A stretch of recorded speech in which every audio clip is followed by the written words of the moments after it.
So guys welcome to my another vlog. और भाई आज हम आ चुके हैं ओम ब्रिज पे क्योंकि आज हमारा योगा डे का आउटडोर सेशन है।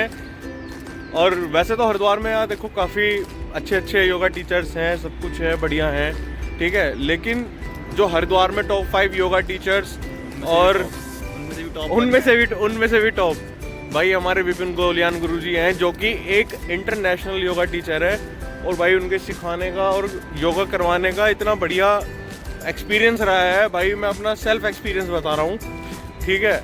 मतलब कि अगर आपकी बॉडी में जान भी नहीं है ना, तो वो इंस्ट्रक्ट ऐसे करते हैं कि यार अंदर से ही एक ऐसी फीलिंग आती है कि भाई अब तो कर देना है बस। और ये हमारे फ्लेक्सिबल बॉय मिलिए इनसे, ठीक है। और भाई ये टी शर्ट भी हमारे गुरुजी की दी हुई है, ओम बना हुआ है, और ये हमारे दिव्य योग केंद्र का लोगो है। भाई इतनी बढ़िया सुंदर सुंदर नज़ारे दिख रहे हैं यहाँ से गंगा जी के किनारे। फिलहाल हम गंगा जी के ऊपर हैं, ठीक है। और इतनी बढ़िया हवा चल रही है। खैर अभी कोई आया नहीं है, सबसे पहले अभी तक हम ही आए हैं। अब धीरे धीरे बच्चे आने स्टार्ट हो गए। तो गाइस गुरुजी आ चुके हैं, गुरुजी अराइवल।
एक साथ 120 में जाके बैक को सपोर्ट देनी है, ठीक है। एल्बो क्लोज करेंगे और सर्वांग आसन, ठीक है। क्या सर्वांग आसन, एल्बो क्लोज करेंगे, यहाँ में होल्ड करेंगे। फिर उसके बाद आपको क्या करना है, हलासन में जाना है।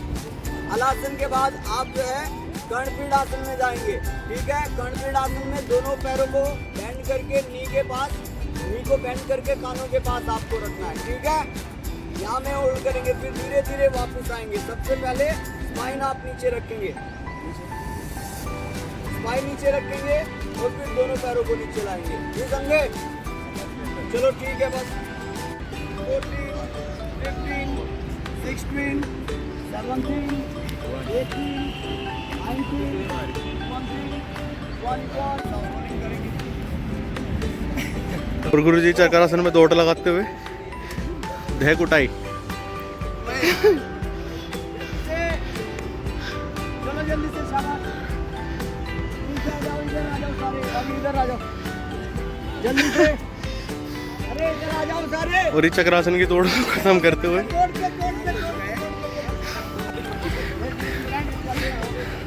देख सकते हो आप, देखो ऐसे देखो। अरे देखो गाइस,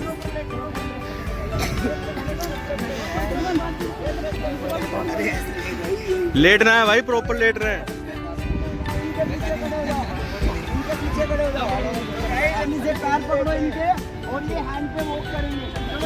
तो गाइस अभी आपको मैराथन की दौड़ दिखाएंगे।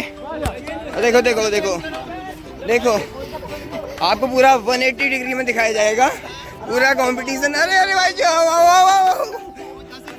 अरे भाई जी आ जाओ। आपको कैसा लग रहा है?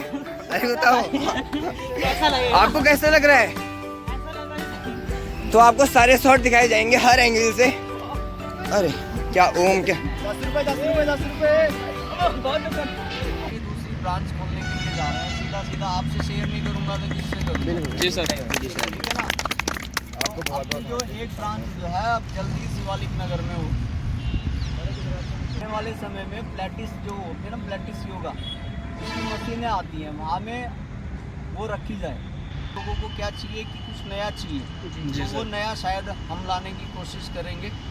आपसे शेयर कर रहा हूँ ये सब चीज़ें क्योंकि आप एक परिवार का हिस्सा हो। इसी बात है, परिवार हो, परिवार अपना जो है जब हमें पहुँचेगा तो लोग देखेंगे अरे बड़ा बहुत बड़ा परिवार है भैया, तो कहाँ से आ गए इतने सारे बच्चे। ठीक है ना, ट्रेनर होते होंगे जिम में या नहीं, हमारे यहाँ होते हैं योगाचार्य। क्या होते हैं? योगाचार्य। गुरु का दर्जा है भाई। एक तो हो गया प्रशिक्षक और एक हो गया पूरा शिक्षक। आपने भाई आप पढ़ाई कर रहे हैं तो इसका मतलब ये थोड़ा ना आप योगाचार्य हो आप, ठीक है ना, तो आप योग गुरु बोल सकते हैं, ठीक है, योगाचार्य बोल सकते हैं, योग शिक्षक बोल सकते हैं। ट्रेनर क्या होता है? ये ट्रेनिंग करते हैं। ये कोई ट्रेनिंग नहीं है, ये कोई ट्रेनिंग नहीं है। योग अपने आप में एक बहुत विशाल क्षेत्र है, ठीक है ना, ये कोई ट्रेनिंग नहीं है किसी चीज़ की। थोड़ी देर में आपको बताना चाहता हूँ। हाँ आइए प्लीज।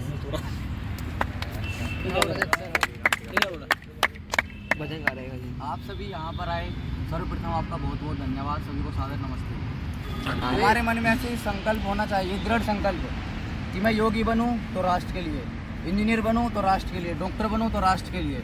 राष्ट्रभक्ति की प्रेरणा हमें खुद भी अपने मन में लेनी चाहिए और सभी के मन में डालनी भी चाहिए, क्योंकि अगर हमारा राष्ट्र सुरक्षित है, हमारी संस्कृति सुरक्षित है, हमारी सभ्यता सुरक्षित है तो हम सुरक्षित हैं। सबसे पहले जो हमारा देश, हमारा भारतवर्ष, आर्यवर्त विश्व गुरु कहलाता था, वो हमारी संस्कृति के लिए कहलाता था। अगर हम उससे दूर हट जाएंगे तो कहते हैं ना कि अगर फूल पेड़ से हट जाए अलग तो फूल टूट के गिर जाता है और सूख जाता है। इसलिए हमें कभी भी अपनी संस्कृति से अलग नहीं हटना है। हम पूज्य गुरु जी के चरणों में योगाभ्यास कर रहे हैं तो उसमें हमें इतना समर्पित रहना है योग के प्रति, क्योंकि ये योग ही जीवन का आधार है। योग से अनंत प्रकार की ऊर्जाएं शक्ति हमारे शरीर में जन्मती हैं और वेदों में भी कहा गया है कि योगे योगे तपस्त्रम वाजे वाजे हवामहे सखाय इंद्रमूढ़े। इसका अर्थ है कि अगर हम किसी भी कार्य को कर रहे हैं और उसमें ईश्वर के प्रति हमारा समर्पित भाव है तो वह कार्य जरूर सफल होता है। तपोद्वंद्व सैनम, तप, सब तप का नाम जानते हैं, लेकिन समझते क्या है कि जिस प्रकार एक साधक किसी चारों तरफ अपनी अग्नि जला करके उसमें बैठ जाता है, उसके चारों तरफ बैठ जाता है, क्या वही तप है? नहीं। शरीर को कष्ट देना ही तप है? नहीं। अपने मार्ग में, अपने लक्ष्य में आने वाले जितने भी द्वंद्व कष्ट हैं उनको सहन करना तप है। सुख दुख, मान अपमान, हानि लाभ, जय पराजय, जितने भी हमारे मार्ग में बाधाएं आती हैं उन सबको सहन करना दृढ़ता के साथ। तो यही एज है हमारी, यही उम्र है आगे बढ़ने के लिए, क्योंकि बुढ़ापे में तो हम कमर गर्दन सीधी करके भी नहीं बैठ सकते। कहते हैं ना कि ईश्वर की ध्यान, साधना, तप, व्यायाम तो हम बाद में भी कर लेंगे। तो पढ़ाई के साथ साथ हमें योगाभ्यास पर भी ध्यान देना चाहिए। इदम ब्रह्मम इदम छात्रम, एक हाथ में ब्रह्म बल हो और दूसरे हाथ में छत्र बल भी होना चाहिए, यानी कि शरीर से ही मजबूत पूरे, जिसे सरल बातों में कहते हैं धुरंधर होना चाहिए पूरा इस उम्र में। तो इसी वाक्यों के साथ मैं धन्यवाद करता हूँ। नमस्ते। बहुत बढ़िया। अभी मैं आपको बताऊँ, देखो ये आपकी एज ऐसी है, आपकी मेरे ख्याल से सभी जो है वो 17 से 16 से 15 से 25 के बीच सबकी एज होगी, ठीक है ना, मुझे छोड़ के और मैडम को छोड़ के आपको छोड़ के, ठीक है ना। तो इस एज में क्या है, इस एज में सब कुछ मेंटेन करके चलना पड़ता है। इस एज में आपको अपना कैरियर भी बनाना है, ठीक है ना, आपको खेलना भी है जिस खेल में आप रुचि रखते हैं, नहीं समझे, सब कुछ मेंटेन करके चलना होता है। नहीं, दोस्तों के साथ में घूमना भी है, मौज मस्ती भी करनी है, नहीं समझे, तो ये सब चीज़ मेंटेन करके चलना है, लेकिन एक टाइम के अकॉर्डिंग, नहीं समझे। आपको एक टाइम है कि हाँ बस अब मुझे पढ़ाई करनी है, ठीक है, अब मुझे क्लास जाना है, अब मुझे दोस्तों के साथ में रहना चाहिए, अब मुझे खेलना चाहिए। तो ये एज ऐसी होगी आपकी, इसमें आप सब कुछ मेंटेन करके चलेंगे, ठीक है ना। सबसे ज़्यादा बर्डन इसी एज में रहता है बच्चे के ऊपर, ठीक है ना। भाई जाहिर सी बात है, किसी की शादी आ गई फैमिली में, या मतलब किसी में वहाँ भी जाना है, भाई पेपर भी आगे, पढ़ाई भी करनी है, क्लास भी जाना है, खेलना भी है, ये भी करना है, वो किसी एक चीज़ पे अगर आप ध्यान रखेंगे तो क्या होगा, आप जो है भटक जाएंगे, ठीक है ना। तो आपको सब कुछ मेंटेन करके चलना है। ऐसा नहीं है कि आप जो है दोस्त आ गया, चल भाई टी शर्ट खरीदने के लिए चल रहे हैं, 4 दोस्त उसके साथ में चल दिए और एक टी शर्ट खरीदी, होता नहीं होता ऐसा। यारी दोस्ती रखो आप, ठीक है ना, यारी दोस्ती रखो, अपने भाई मिलो बैठो, ठीक है, बात करो, पढ़ाई में आप जो है एक दूसरे का मतलब जो है सहयोग करो, ठीक है।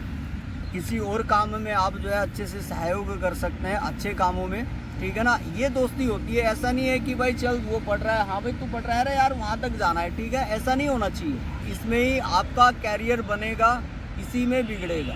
अगर आप बिगाड़ने की तरफ जा रहे हैं तो एक बार अपने उन पेरेंट्स का आप ध्यान रखेंगे जो आपके लिए अपना जीवन जो है बस अपने तन पे कपड़ा है या नहीं है, आपके तन पे ब्रांडेड कपड़ा उन्होंने डाला है या नहीं डाला है, ठीक है ना। जितना उनके अकॉर्डिंग तो ब्रांडेड ही है। अगर वो सपोज करो एक नॉर्मल टी शर्ट भी आपको दे रहे हैं या शर्ट दे रहे हैं, उनके लिए ब्रांडेड है, अब वो अच्छा ही करते हैं। तो एक बार उनका ख्याल रखते हुए आप अपने जीवन को सुधार सकते हैं। एक आस लगा के बैठी है वो भी कि हाँ भाई अब हमारा बच्चा जो है वो जवान हो गया है, उसकी एज 20 से 22 साल हो गई है, 2-4 साल में उसकी जॉब लगेगी तो हमें भी जो है थोड़ा सुख मिलेगा।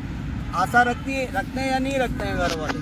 हाँ, अब मैंने चेहरों पे उनके देखा है। मैं बताऊँ आपको, 2-4 बच्चे ऐसे थे, बड़ी वीक फैमिली से थे, और उनकी जब मैंने जॉब लगवाई, ठीक है ना, तो वो उनके पेरेंट्स के चेहरे पे मैंने देखा है वास्तव में। ऐसे ही बहुत सारे बच्चे हैं जिनके पेरेंट्स से मेरी बात होती है तो वो बोलते हैं जी देखो एक सही राह आपने दिखाई, ठीक है। अब हमारा काम क्या है? हमारा काम तो यही है कि आपको एक सही डायरेक्शन में, आपको एक ट्रैक होता है, एक सही ट्रैक पे आपको खड़ा करके धक्का देने का काम एक टीचर करता है या नहीं करता है, ठीक है ना। एक अच्छे ट्रैक पे आपको, एक अच्छे रास्ते पे, ठीक है ना, खड़ा करके भाई इस ट्रैक पे आप दौड़ोगे तो आप सही जगह जाओगे, ठीक है। उस पर खड़ा करके आपको धक्का देने का काम एक टीचर करता है। अब उस पर आप कितनी स्पीड से दौड़ते हैं, रुकते हैं, भटकते हैं, वो आपके ऊपर डिपेंड करता है। समझ में आ रहा है, नहीं आ रहा है कुछ?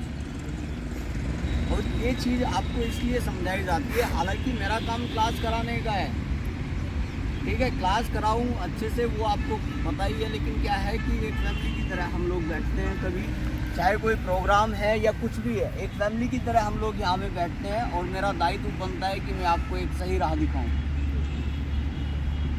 जहाँ मैंने गलतियाँ की है वहाँ में आप ना करें। गलतियाँ तो होती हैं, मेरे से भी हुई है लाइफ। तो गाइज आज हमने योगा सेशन में काफ़ी मज़े करे, फन करा, और लास्ट में गुरुजी ने हमें कुछ बहुत सारी ज्ञान की बातें समझाई कि हमें क्या करना चाहिए या क्या नहीं करना चाहिए। और इसी के साथ इस व्लॉग को करते हैं ख़त्म और मिलते हैं नेक्स्ट व्लॉग में। Okay bye.